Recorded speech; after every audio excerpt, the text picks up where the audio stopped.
Hi, I'm Alexia, founder of headtrash.co.uk and a head trash clearance specialist. And in terms of if I could impart any advice for you if you feel that you've got head trash, then one of the first things I'd probably encourage you to do is think about what coping strategies could you use when you're really going through a moment where you're thinking, oh, life's getting too much and I'm going through stress, or I've got emotional turbulence going on right now.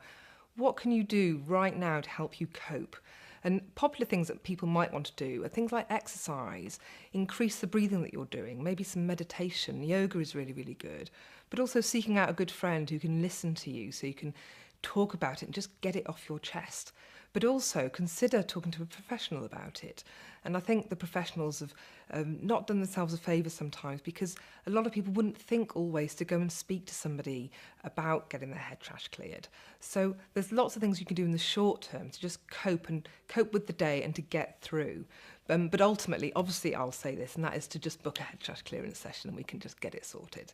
Now, the other thing that can be very helpful to try and navigate your way through your head trash and understand exactly what it is to notice in your life what happens before you suddenly start feeling like life's getting too much. Are there some triggers that occur in your life consistently that just sort of set you off? Maybe it's sort of seeing mess around you at home, or losing control and seeing the chaos around you. Maybe it's the way that people react at work. A good place to look is noticing when you're really, really angry or stressed. And often what tends to be happening right there is somebody has crossed one of your values. So what do I mean by that? Well, for example, you might witness somebody else being really, really rude in the street or in front of you in the queue, and it really winds you up, because for you, rudeness is abhorrent, and for you, being polite is very, very important. So when you witness somebody being rude, it really winds you up.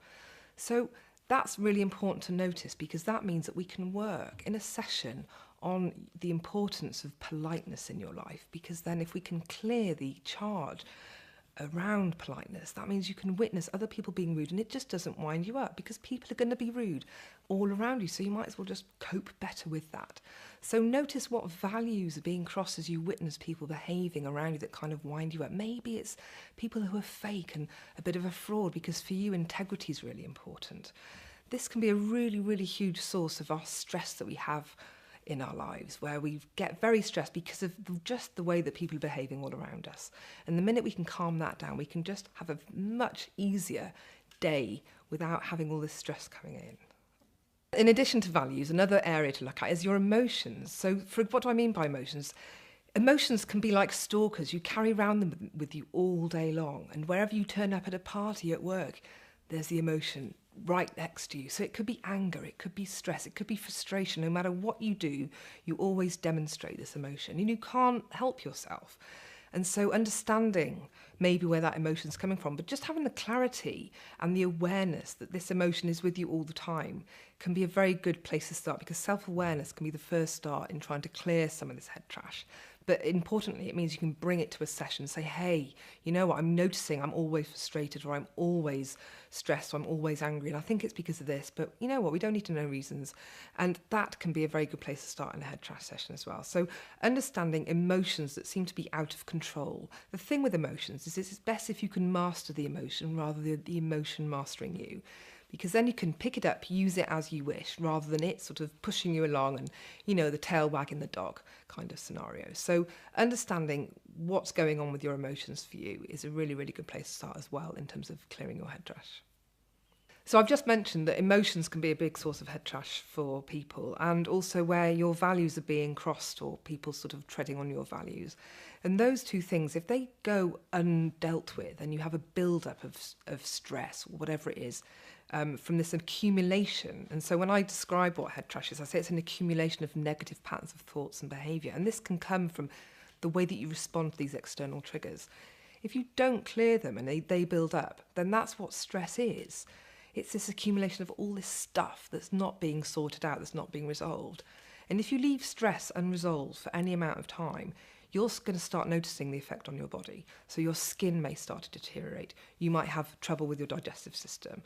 There'd be all sorts of things could be happening to your body. And a lot of research now supports the fact that stress is directly linked to the state of health in our body. Now, if you don't address that, that can go a lot worse. And stress, when left unresolved, becomes anxiety. And anxiety is much, much stronger. And how do you know if you're suffering from anxiety? Well, there's some really good telltale signs as to whether that's something that's affecting you in your life. One of those is addictions. You might really be into coffee, into cigarettes, into alcohol, into recreational drugs. Anything like that means that you're really just trying to get rid of that anxious feeling that just sits in the pit of your stomach all the time. Not at a conscious level necessarily, but certainly addictions is a really big sign of anxiety. But also, are you one of those people that when you go on holiday on your 2 weeks off in the year, you're reading a high adrenaline novel, like a spy novel, you go and do windsurfing, wakeboarding, you're jumping out of planes, this adrenaline junkie idea of you can't seem to switch off because you just need this constant buzz. That's because you're constantly pumping yourself with adrenaline as well in this constant state of anxiety. And even when you go away, you keep seeking out the hit. So if you're somebody that keeps seeking out this stuff, then that's also a sign that you may be experiencing quite severe anxiety. And then if you leave that unresolved, then it becomes depression. And depression can be quite scary, whether it's with a small d or a big D.